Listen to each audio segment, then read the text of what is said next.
আমার এই ভিডিওয় আমি কাব্যতত্ত্ব সম্পর্কে আলোচনা করব। যারা বাংলা অনার্স কিংবা এমএ পড়াশোনা করো তাদের প্রায় প্রত্যেকেরই কোনো না কোনো পেপারের মধ্যে কাব্যতত্ত্ব সম্পর্কে পঠন পাঠন করতে হয়। কাব্যতত্ত্বের বিষয়টার মধ্যে আবার কতগুলো অধ্যায় রয়েছে। তার মধ্যে অলংকার যে বিষয়টি, আমি এই ভিডিওতে সেইটি নিয়ে আলোচনা করব।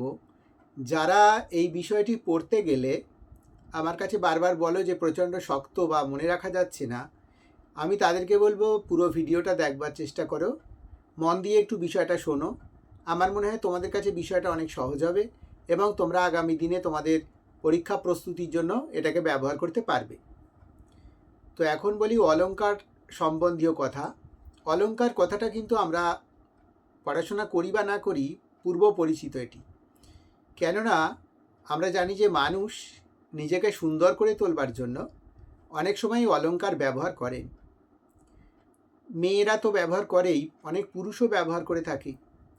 ধরো আমরা একটা চশমা ব্যবহার করছি কিংবা হাতে একটা ঘড়ি ব্যবহার করছি, কিন্তু সেই চশমাটি আমার চোখের জন্য বিশেষ প্রয়োজনীয় নয়, তাহলে কিন্তু তখন ওটা অলংকার।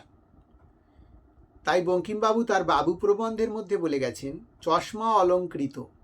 অর্থাৎ প্রয়োজন অতিরিক্ত যা কিছু আমরা ব্যবহার করি তাকেই অলংকার বলা চলে। মেয়েরা মাথায় চুলের খোপার মধ্যে ফুলের মালাকে সংযুক্ত করে, আবার সোনা, মণি, মাণিক্য, বিভিন্ন দ্রব্যের উজ্জ্বল গহনা শরীরের নানা অঙ্গের মধ্যে পরিধান করে। তার মধ্যে দিয়ে সে তার নিজেকে সুন্দর করে তোলবার চেষ্টা করে। তেমনি একটা সাহিত্যের মধ্যেও তাই। যখনই আমরা সৌন্দর্য প্রকাশ করার জন্য তাতে অতিরিক্ত কিছু ব্যবহার করব, তখনই সেটা হয়ে যাবে অলংকার। অনেকে ভাবে হয়তো কাব্যের মধ্যে বা কবিতার মধ্যেই কেবল অলংকার প্রয়োগ করা যায়, তা নয়। গদ্য সাহিত্যের মধ্যেও প্রচুর পরিমাণে অলংকার প্রয়োগ করার প্রবণতা আমরা বিভিন্ন ক্ষেত্রে দেখতে পাই। যারা ইতিমধ্যেই প্রেমেন্দ্র মিত্রের তেলেনাপোতা আবিষ্কার গল্পটি পড়েছ, গল্পটিকে নিখুঁতভাবে পড়বার সময় দেখবে অনেক সহজ সরল কথাকে ওখানে গল্পকার কত সুন্দর করে আমাদের কাছে পরিবেশন করেছেন এবং সেখানে প্রত্যেকটা বাক্যের মধ্যে ঘুরিয়ে পেঁচিয়ে নানান কায়দা কানুন করে বা নানান শব্দের প্রয়োগ ঘটিয়ে এত সুন্দর করে প্রয়োগ করেছেন যে সেটা দেখলেই আমরা বুঝতে পারি এগুলো অতিরিক্ত কিছু প্রয়োগ এবং সেগুলোকে অলংকারের সীমানার মধ্যে আমরা আনতে পারি।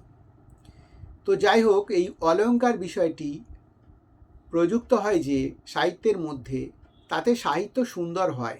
কিন্তু আমরা এই কথাও বলতে পারি অনেক সাহিত্য রয়েছে যেখানে অলংকারের বিশেষ প্রাদুর্ভাব নেই, তৎসত্ত্বেও কিন্তু সেটা অতিরিক্ত সুন্দর একটা সাহিত্য হয়ে উঠতে পেরেছে বা খ্যাতনামা সাহিত্য হয়ে উঠতে পেরেছে। মানুষের মধ্যেও তাই। অনেকেই আছেন হয়তো অলংকার ব্যবহার করেন না, অত্যন্ত সাদামাটাভাবে সে তার নিজের রূপটাকেই প্রকাশ করে সমাজের মধ্যে, তাতে করেও তাকে হয়তো সুন্দর দেখায় বা সমাজ তাকে সমাদরের মধ্যে, সৌন্দর্যের সমাদরে তাকে সমাদৃত করে। তো এখন আসি এই যে অলংকারগুলো ব্যবহৃত হয় কাব্যের মধ্যে, কি কি অলংকার সাধারণত আমরা নিরীক্ষণ করতে পারি বা কিভাবে সেগুলো ব্যবহৃত হয়। প্রথমেই বলি, অলংকারের দুটো শ্রেণীবিভাগ রয়েছে। একটা হচ্ছে শব্দালংকার আর একটা হচ্ছে অর্থালংকার। শব্দালংকার বলতে শব্দের সৌন্দর্য থাকবে, কিন্তু সেখানে অর্থের বিশেষ প্রাধান্য বা অর্থের বিশেষ কারুকার্য থাকবে না। শব্দের প্রাধান্য বলতে যেমন রবীন্দ্রনাথ ঠাকুরের কবিতার মধ্যে তোমরা দেখতে পাবে, গুরু গুরু মেঘ গুমরি গুমরি গর্জে গগনে গগনে। এই যে গ গ বা গুরু গুরু একই শব্দকে দুইবার ব্যবহার করে বা অতিরিক্তবার ব্যবহার করে, একই বর্ণকে বারংবার ব্যবহার করে তিনি একটা এত সুন্দর ঝঙ্কার তৈরি করেছেন, কবিতাটা আমরা বারবার পড়লেও যেন মনে হয় আবার একবার ঘুরে ফিরে পড়ি। সেখানে কিন্তু ওই পরিবেশটার সঙ্গে এই শব্দগুলো যেন একটা সৌন্দর্য সৃষ্টি করছে, এখানে একটা শব্দালঙ্কার তৈরি হয়েছে আমরা বলতে পারি। আবার কোনো কবির কোনো কবিতার অঙ্গে রয়েছে, তনু দেহটি সাজাবো ডুরে শাড়ি দিয়ে। এখন তনু মানেও দেহ, আবার কথাটা বলা হয়েছে দেহ। তো সেই দেহকে দুবার বলা হচ্ছে কেন, এটা আমাদের কাছে প্রশ্নের হতে পারে। কিন্তু আমরা যখন একটু সুনিবিড়ভাবে সেটাকে গবেষণা করব বা বিশ্লেষণ করব, তখন আমরা দেখতে পাবো তনু মানে ছিপছিপে, আর একটা তনু মানে হচ্ছে দেহ। তাহলে রোগা ছিপছিপে দেহটাকে আমরা ডুরে শাড়ি দিয়ে সাজাবো কবির সেরকমই একটা অভিপ্রায়ের কথা এখানে তিনি ব্যাখ্যা করেছেন। তোমরা একটা বিখ্যাত শিল্পীর বিখ্যাত গানের মধ্যে দেখতে পাবে, ভালোবাসা অনেক পেলাম, ভালোবাসা পেলাম না, এরকম একটা পংক্তি। হয়তোবা কেউ যদি গুরুগম্ভীরভাবে গানটিকে না শুনে থাকে, শুধুমাত্র শব্দটাই তার কানে প্রবেশ করে থাকে, তাহলে তার মনে এই প্রশ্ন জাগতে পারে যে একবার বলছেন ভালোবাসা অনেক পেলাম আর একবার বলছেন ভালোবাসা পেলাম না, এরকম হচ্ছে কেন, বা কথাটা দ্বিচারিতায় আসছে কেন। আসলে এখানে দ্বিচারিতা নয়, তিনি এখানে ভালোবাসা শব্দটিকে দুটি অর্থে প্রকাশ করেছেন। একটা ভালোবাসা মানে বাসস্থান, যেখানে বাস করি, আর একটা ভালোবাসা মানে লাভ। একটা পেয়েছেন আর একটা পাননি, সেই কথাটাকে ব্যাখ্যা করবার জন্যই ওইরকমভাবে সুন্দর করে যিনি লিরিকটা লিখেছেন তিনি ওইরকমভাবে সাজিয়েছেন। তা যাই হোক, এইগুলো হচ্ছে অলঙ্কার। অলঙ্কারের আমি বললাম দুটো রূপ, একটা শব্দালঙ্কার। শব্দালঙ্কার তোমাদের বোঝালাম কিভাবে শব্দ দিয়ে তৈরি করা হয়, আবার অর্থালঙ্কারও তোমাদেরকে বোঝালাম। এখন বলি এই শব্দালঙ্কার বা অর্থালঙ্কারের বিভাজনগুলো কি কি মোটামুটি রয়েছে। অর্থালঙ্কারকে কতগুলো শ্রেণীতে আবার ভাগ করা যায়, সেই শ্রেণীগুলির মধ্যে হলো যেমন সাদৃশ্যমান অর্থালঙ্কার, অর্থাৎ সাদৃশ্য থাকবে সেরকম অর্থালঙ্কারের আবার কতগুলো প্রকারভেদ রয়েছে। সেই প্রকারভেদগুলি হলো উপমা, রূপক, সন্দেহ, উৎপ্রেক্ষা, ভ্রান্তিমান, নিশ্চয়, অপৌনতি, দৃষ্টান্ত, নির্দেশনা, সমাসোক্তি, অতিশয়োক্তি, ব্যতিরেক প্রমুখ। এইগুলি আমরা সাদৃশ্যমূলক অলঙ্কারের মধ্যে এগুলিকে নির্বাচন করতে পারি।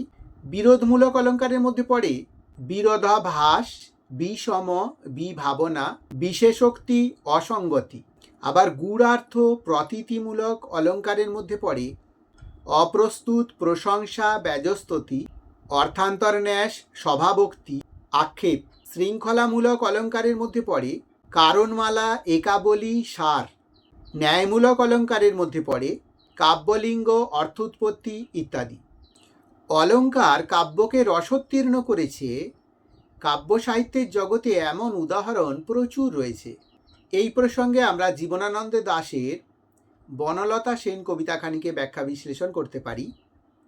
সেই কবিতার মধ্যে গিয়ে আমরা দেখতে পাই, হাজার বছর ধরে পথ হাঁটিতেছি পৃথিবীর পথে, সিংহল সমুদ্র থেকে নিশীথের অন্ধকার মালয় সাগরে, বিশার অশোকের ধূসর জগতে, সেখানে ছিলাম আমি আরও দূর অন্ধকারে বিদর্ভ নগরে, আমি ক্লান্ত প্রাণ এক, চারিদিকে জীবনের সমুদ্র সফেন, আমারে দুদণ্ড শান্তি দিয়েছিল নাটোরের বনলতা সেন।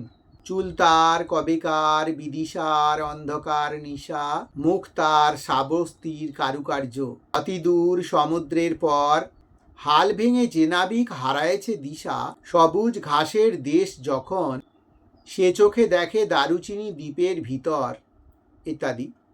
তো এই সমস্ত পংক্তিগুলি যে কবি ব্যবহার করেছেন, সেই পংক্তিগুলির মধ্যে আমরা দেখতে পাই বিভিন্ন অলঙ্কারের প্রাদুর্ভাব, এবং তার জন্যই হয়তো এই কবিতা পংক্তি পৃথিবী বিখ্যাত এবং মানুষের মুখে মুখে ফেরে দীর্ঘদিন ধরে এর সৃষ্টির যে চাতুর্যতা, সৃষ্টির যে শৌখিনতা, সেটা মানুষের কাছে সমাদৃতি পেয়ে আসছে। এখন বলবো এখানে কোন পংক্তিতে কি কি অলঙ্কার কবি ব্যবহার করেছেন। চারিদিকে জীবনের সমুদ্র সফেন, এই পংক্তিটার মধ্যে কবি রূপক ব্যবহার করেছেন। চুলতার কবেকার অন্ধকার বিদিশার নিশা, এই পংক্তিটিতেও কবি রূপকের ব্যবহার এনেছেন। পাখির নীড়ের মতো চোখ তুলে নাটোরের বনলতা সেন, এই পংক্তিটিতে লুপ্তোপমা ব্যবহৃত হয়েছে।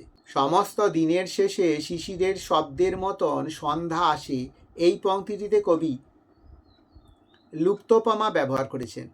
সবুজ ঘাসের দেশ যখন সে চোখে দেখে দারুচিনি দ্বীপের ভিতর, এই পংক্তিটিতে কবি বিরোধ অলঙ্কার ব্যবহার করেছেন।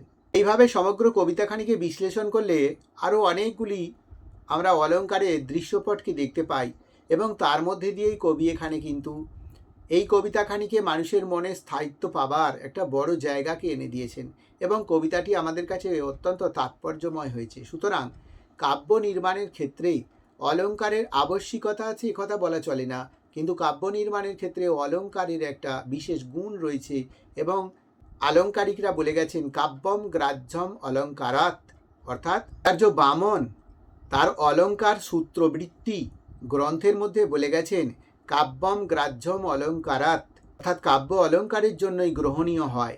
আমরা যেন এই কবিতার বিশ্লেষণ করে সেই কথাটাকেই প্রমাণের স্তরে নিয়ে আসতে সক্ষম হলাম। এই বলে এই আলোচনা শেষ করলাম।